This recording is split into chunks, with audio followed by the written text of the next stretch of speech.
ഒരു പെൺകുട്ടിയുടെ എല്ലാ ആഗ്രഹങ്ങളും എല്ലാ സന്തോഷങ്ങളും എല്ലാ ഫീലിങ്സും അടങ്ങുന്ന ഒരു പെൺകുട്ടി, അത്രേ ഉള്ളൂ. ഓക്കെ. കൂടെ ഉള്ളവർ ഓരോ അയ്യോ ഞാൻ കാണിച്ചില്ല. കൂടെ ഉള്ളവർ ഓരോ മുട കാണിച്ചതിന്റെ പേരിൽ അനാവശ്യ കുഴപ്പത്തിൽ ചെന്ന് ചാടിയിട്ടുണ്ട്. എന്ത്? കൂടെ ഉള്ളവരെ ഓരോ മുട കാണിച്ചതിന്റെ പേരിൽ അനാവശ്യ കുഴപ്പങ്ങളിൽ ചെന്ന് ചാടിയിട്ടുണ്ടോ? ഇല്ലേ? ഇല്ല. ആരെങ്കിലും കാരണം? ഇല്ല ഇല്ല ഇല്ല. അടുത്ത് ഞാനല്ലെങ്കിൽ ആരുടെ അമ്മ കൂടെ ഉണ്ടാവാറുണ്ട്, വേറെ പിന്നെ അമ്മ പ്രത്യേകിച്ച് കുഴപ്പങ്ങളൊന്നും ഉണ്ടായിട്ടില്ല. അമ്മേനെയാണോ ഉദ്ദേശിച്ചത്? അമ്മ അങ്ങനെ കുഴപ്പക്കാരിയൊന്നുമല്ല. ഇപ്പോഴും അമ്മ ഇവിടെ ഇവിടെ അമ്മ അങ്ങനെ കുഴപ്പക്കാരിയൊന്നുമില്ല. അമ്മ കാരണം പ്രശ്നങ്ങളൊന്നും ഉണ്ടായിട്ടില്ല. ചില കണക്കുകൾ വീട്ടാനുള്ളതാണെന്ന് കരുതി മനസ്സിൽ ഇപ്പോഴും അതൊക്കെ സൂക്ഷിച്ചു വെച്ചിട്ടുണ്ട്. കണക്ക് വീട്ടുന്നാണ് പണി ഇവിടെ. ഞാനിങ്ങനെ പ്രതികാരം വീട്ടുക അങ്ങനെയൊന്നുമില്ല. ഇല്ല. ഐ ഓൾവേസ് ബിലീവ് ഇൻ കർമ്മ. കർമ്മ എന്നുള്ളൊരു സംഭവം ഉണ്ട്. നമുക്കത് എന്താ പറയാ, അങ്ങനെ പ്രതികാരം വീട്ടുക, നമുക്ക് നമ്മളുടെ സന്തോഷത്തിന്റെ പുറകെ പോവുക, അത്രേ ഉള്ളൂ. അല്ലാതെ അവിടെ പോയിട്ട് പ്രതികാരം വീട്ടണം. എനിക്ക് ഒരാളെ ഇഷ്ടമല്ലെങ്കിൽ ലൈക്ക് ഞാൻ മാക്സിമം അവോയ്ഡ് ചെയ്യും, അത്രേ ഉള്ളൂ. ഇങ്ങനെ പറയാ, ഞാൻ ആ നമ്മളുടെ വേൾഡിൽ അവരില്ലാത്ത രീതിയിൽ ഞാൻ പിന്നെ ആ ഫേസേ കാണൂല. ഇല്ല, ഞാൻ എൻ്റെതായിട്ടുള്ള സന്തോഷത്തിൽ അല്ലെങ്കിൽ എനിക്ക് നമ്മൾക്ക് ഒരുപാട് കാര്യങ്ങൾ ചെയ്യാനില്ലേ, ചുമ്മാ റിവെഞ്ചിന്റെ പുറകിലൊക്കെ പോയി കഴിഞ്ഞു കഴിഞ്ഞാൽ. ബട്ട് കർമ്മ എന്ന് പറഞ്ഞൊരു സംഭവം ഉണ്ട്. നമ്മൾ എന്താണോ ചെയ്യുന്നത് തിരിച്ച് നമുക്ക് എപ്പോഴായാലും നമുക്ക് കിട്ടിയിരിക്കും. ഐ ഓൾവേസ് ബിലീവ് ഇൻ കർമ്മ. ഒരു സിനിമ കണ്ടിട്ട് ഞാൻ കൂടെ അതിലുണ്ടായിരുന്നെങ്കിൽ എന്ത് രസമായിരുന്നു എന്ന് ആശിച്ചിട്ടുണ്ട്? ഒരുപാട് വട്ടം. ഉണ്ടോ? ഏതൊക്കെയാ? 2 പടം പറ. എനിക്കിപ്പോ റീസെന്റ് ആയിട്ട് പറയാനാണെങ്കിൽ കൊറേ പടം തോന്നിയിട്ടുണ്ട്. ഇതിൽ ഒരു പടമായിട്ട് എനിക്ക് ഏതെങ്കിലും കാണും.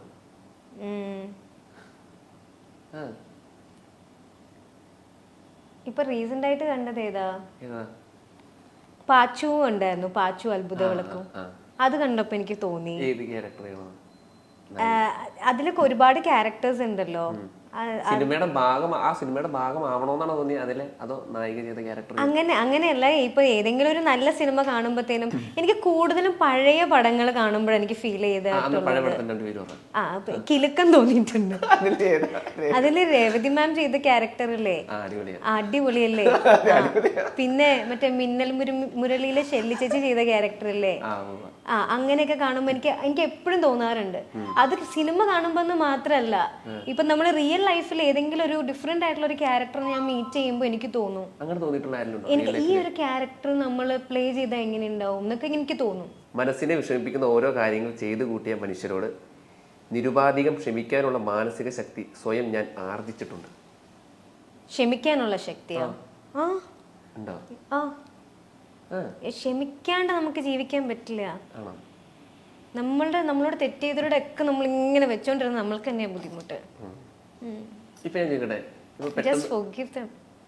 പെട്ടെന്ന് ഇപ്പൊ ഒരു ദിവസം ഇന്ന ആളായിട്ട് മാറാനുള്ള ശക്തി കിട്ടുക, എന്തായിട്ട് മാറും? ആരായിട്ട് മാറും?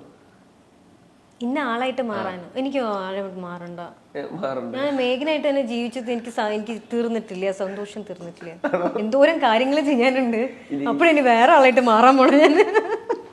അല്ല, അങ്ങനെ എന്തിനും ചെയ്ത് തീർക്കാനായിട്ട് അങ്ങനെ ഇന്നൊരു കാര്യം ചെയ്യണമെന്ന് ലൈഫിൽ വലിയൊരു ഡ്രീം എന്താ?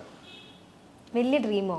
നമുക്കൊരു ഡ്രീം ഉണ്ടാവില്ലേ? സത്യം പറയട്ടെ, ഞാൻ പറഞ്ഞു കഴിഞ്ഞാൽ നിങ്ങൾ വിചാരിക്കും ഭയങ്കര ഇതായിട്ട് എക്സാജറേറ്റ് ചെയ്യാണ്, ചുമ്മാ പറയാം. എനിക്ക് ഒരു ഡ്രീമും ഇല്ല ഇപ്പോ. ഒരു ഡ്രീം എന്ന് പറയാനായിട്ട് അങ്ങനെ ഒന്നുമില്ല. പിന്നെ ആരെങ്കിലുമായിട്ട് മാറണമെന്ന് വെച്ചാൽ സത്യമായിട്ടും എനിക്ക് ആഗ്രഹമില്ല. കാരണം ഇപ്പോഴുള്ള മേഘ്ന എന്ന് പറയുന്നത് ആ ഒരു ലൈഫിൽ ആ ട്രാവൽ ഉണ്ടല്ലോ, അത് ഒരുപാട് ലെസൺസ് ആയിരിക്കാം, ഒരുപാട് നല്ല സന്തോഷമായിട്ടുള്ള മൊമെന്റ്സ് ആയിരിക്കാം. ഇതെല്ലാം കൂടെ ചേർന്നിട്ടാണ് ഇപ്പൊ നിൽക്കുന്ന ഒരു മേഘനായിട്ടുള്ളത്. ഈ മേഘന തന്നെ മതി, വേറെ ആരായിട്ടും മാറണ്ട. ആളുകളുടെ സ്നേഹപ്രകടനം കാരണം വീർപ്പ് മുട്ടി ശ്വാസം മുട്ടിപ്പോയ സിറ്റുവേഷൻസ് ഉണ്ടായിട്ടുണ്ടോ? ഉണ്ടോ? എനിക്ക് മലബാർ ഏരിയയിൽ പോയപ്പം അവിടെ അവിടെ അവിടെ ഭയങ്കര സ്നേഹമായിരുന്നു, എല്ലായിടത്തും സ്നേഹമാണ്. അവിടെ വെച്ച് കഴിഞ്ഞാല് ഈ ചന്ദനമഴ ആ സമയം ഇത് ചെയ്തുകൊണ്ടിരിക്കുന്ന സമയത്ത് അവിടെ ഇതുപോലെ ഒരു ഇനോഗ്രേഷന് വേണ്ടിയിട്ട് പോയതാണ്. അപ്പം ഭയങ്കര എന്താ പറയാ, അവർക്കൊന്ന് ജനലിൽ കൂടെ കാണാൻ വേണ്ടിയിട്ട് ഭയങ്കര തിരക്കും തിക്കും ബഹളമൊക്കെ കണ്ടപ്പോൾ ശരിക്കും കണ്ണ് നിറഞ്ഞു പോയി. ആ ഒരു എനിക്ക് അതൊക്കെ വലിയൊരു കാര്യമാണ് എന്നെ സംബന്ധിച്ചിടത്തോളം. അതാ ഞാൻ പറയാം, അത് കണ്ടപ്പോൾ കണ്ണ് നിറഞ്ഞു പോയി. എന്നിട്ട് ആൾക്കാരുടെ ബഹളം കൂടിയിട്ട് ഒരു സൈഡില് ഇങ്ങനെ തിക്കി വന്നപ്പോഴത്തേനും ഒരു സൈഡില് മിറർ പൊട്ടിപ്പോയി. അപ്പൊ ഇവര് എന്നെ കൊണ്ടുപോയിട്ട് വേറൊരു റൂമിലേക്ക്, അല്ലല്ലേ വേറൊരു അത്രയും തിക്കായിരുന്നു ആ സമയത്ത്. അപ്പൊ എന്നെ സംബന്ധിച്ചിടത്തോളം അതൊക്കെ ഭയങ്കര വലിയ കാര്യം. ഞാൻ സ്വപ്നം പോലും കണ്ടിട്ടില്ല ഇങ്ങനെയൊക്കെ ഒരു സംഭവം ഉണ്ടാവും എന്നുള്ളത്.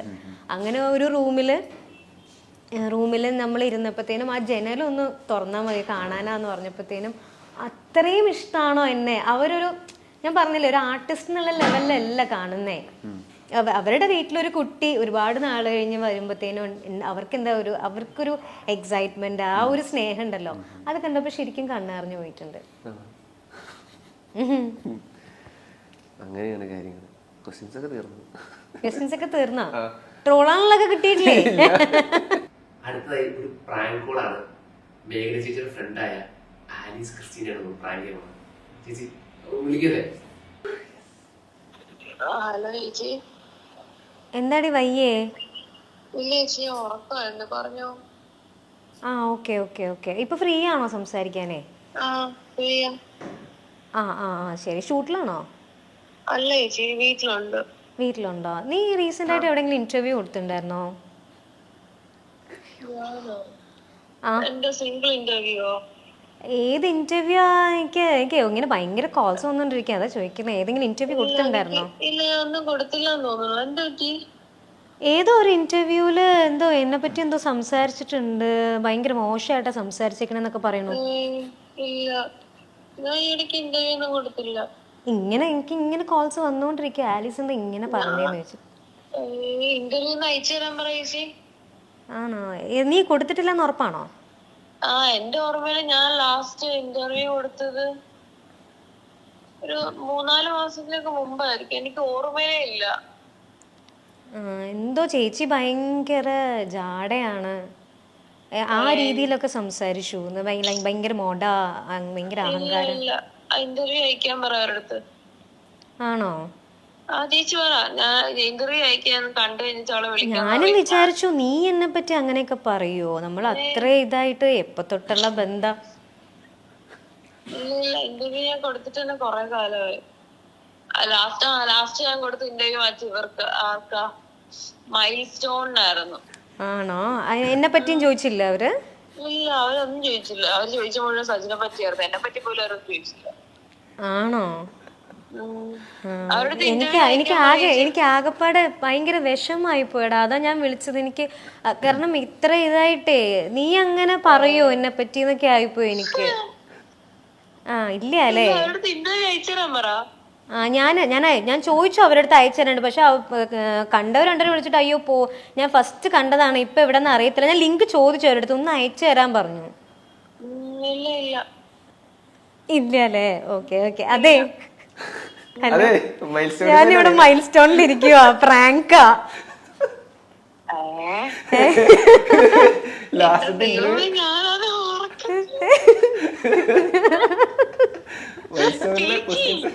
ചേച്ചി അയ്യോ പാവട്ട, ഞാൻ എവിടെ നിന്നുണ്ട്. നീയാണെങ്കിൽ ഞാൻ ലാസ്റ്റ് കൊടുത്തത് മൈൽ സ്റ്റോണിന്റെ ഇന്റർവ്യൂ ആണെന്നൊക്കെ പറഞ്ഞോണ്ട് ഞാൻ ദൈവമേ ഞാനിവിടെ നിന്നുണ്ട് വേർക്കുമായിരുന്നു. ഇവര് വിടുന്നില്ല, ഒരാളെ വിളിച്ചേ പറ്റുള്ളൂ, ഒരു ഫ്രണ്ടിനെ വിളിച്ചേ പറ്റുള്ളൂ എന്നും പറഞ്ഞോണ്ട് പ്രാങ്ക് ചെയ്യാൻ പറഞ്ഞിട്ട്. പാവട്ടെ, നന്നായിരുന്നു. ശരി, എന്നാലും എന്നെ പറ്റി പറഞ്ഞ തീരെ മോശമായി പോയിട്ടോ. ശരി ശരി, 5 മിനിറ്റ് കഴിഞ്ഞിട്ട് ഞാൻ വിളിക്കാം, നീ പ്ലിങ് ഇതൊന്ന് മാറ്റിക്കോ. ശരി. പാവം പ്ലിങ്ങി പോയി. ഞാൻ അവസാനമായിട്ട് കൊടുത്ത മൈൽ സ്റ്റോൺ പാവട്ടോ. പക്ഷേ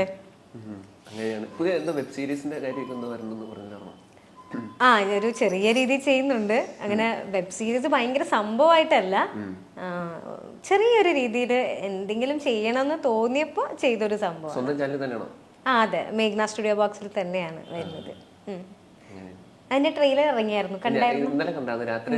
ആ അതെ അതെ. അതൊരു ഫാമിലി കോമഡി സീരീസ് ആണ്. അതൊരു ഫാമിലിനെ നമ്മൾ ഇൻട്രൊഡ്യൂസ് ചെയ്യുന്നതാണ്. നല്ല കുടുംബം എന്നാണ് സീരീസിന്റെ പേര്. ഒരാൾ മാത്രം, ഞാൻ മാത്രമാണ് അതിനകത്ത് അഭിനയിക്കുന്നത്. പക്ഷെ മോസ്റ്റ്ലി ഞാൻ തന്നെയായിട്ട് മാക്സിമം ശ്രമിക്കാറുണ്ട് എല്ലാം ചെയ്യാൻ വേണ്ടിയിട്ട്. അതല്ലെങ്കിൽ ടെക്നിക്കൽ സപ്പോർട്ടിന് ഞാൻ പുറത്തുനിന്ന് ആളെ വിളിക്കും. നമ്മുടെ ടീമായിട്ട് നമ്മൾ ചെയ്യും.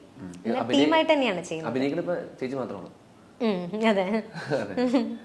അപ്പൊ ഇനി ഞങ്ങളുടെ കൂടെ മൈൽ സ്റ്റോൺ വേക്കേഷനൂടെ ഇത്രയും ടൈം സ്പെൻഡ് ചെയ്തതിന് ഒരുപാട് നന്ദി. Thank you so much. അപ്പോൾ വരും കാലങ്ങളിൽ ഒരുപാട് നല്ല പ്രൊജക്റ്റും സീരിയലും സിനിമയൊക്കെ ചെയ്യാൻ കഴിയട്ടെ എന്ന് ആശംസിക്കുന്നു. Thank you so much. Thank you.